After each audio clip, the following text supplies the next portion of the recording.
To je Karim. Dělá rekonstrukci za 1000 korun. Jeho hlavní nástroj? Optimismus. A tohle je Vadim. Dělá rekonstrukci za 100 000 korun. Jeho hlavní nástroj? Přesný rozpočet. Karim pracuje v lehce napjaté atmosféře. Křičí se, protože rozpočet už dávno skončil. Vadim pracuje bez křiku.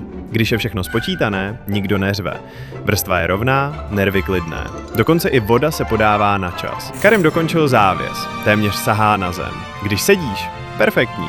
Když vstaneš, radši si zase sedni. Vadim nezavěšuje závěsy. On řídí světlo. Látka padá tak, jako by vystudovala architekturu. Karim instaluje světlo. Trochu se sesypalo? To je loftový efekt. Hlavně, že svítí. Vadim instaluje osvětlení. Studené pro soustředění, teplé pro atmosféru. Světlo není žárovka, je to nálada. Karim našel řešení. Lepicí páska. Nejlepší investor malého rozpočtu. Drží? Drží. Vadim nainstaloval mechanismus. Když se skříň zavírá tiše, není to magie.